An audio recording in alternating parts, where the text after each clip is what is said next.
Imagine being so poor that you had to start working as a child just to survive. Years later, your name would become connected to one of the most famous luxury car brands in the world. This is the story of Henry Royce, the engineer behind Rolls-Royce. Henry Royce was born in 1863 in England, the youngest of 5 children. His family struggled financially, and when Henry was still young, his father went bankrupt and was imprisoned. By the age of 10, Henry was already working. He sold newspapers and later worked as a telegram delivery boy. But even as a child, Royce was fascinated by machines. He eventually became an apprentice at the Great Northern Railway workshops, where he learned engineering and developed his skills with machinery. Unfortunately, his family could no longer afford the apprenticeship, and he had to leave. But Royce didn't give up. He entered the growing electrical industry and taught himself mathematics and engineering. Eventually, he started his own company in Manchester.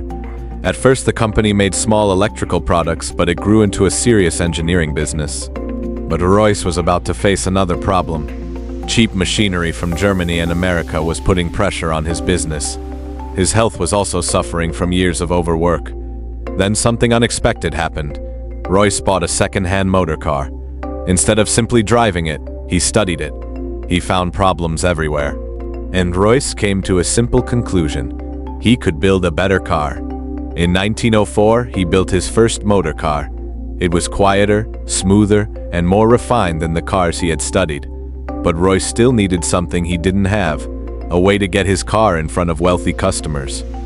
Then Henry Royce met Charles Rolls. Rolls was wealthy, well-connected, and passionate about automobiles. Royce had the engineering skill, while Rolls understood the market. When Rolls saw Royce's car, he was impressed. The two men agreed to work together. In 1906, Rolls-Royce Limited was born.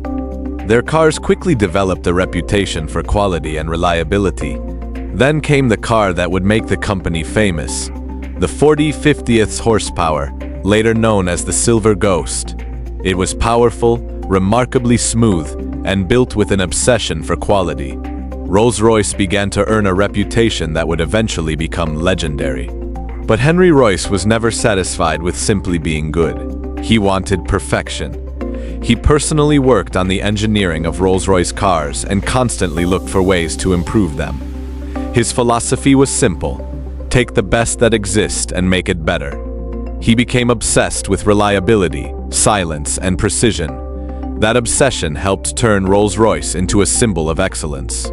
Henry Royce died in 1933, but his company continued to grow. He didn't begin with wealth or an easy path. He began with hardship, taught himself engineering, and refused to accept that things couldn't be better. From a struggling childhood to one of the world's most famous automotive names, Henry Royce built more than a car. He built a legacy. This is Hidden Ledger. If you enjoy stories about money, business, and the people who built incredible empires, subscribe to Hidden Ledger. There are many more stories coming.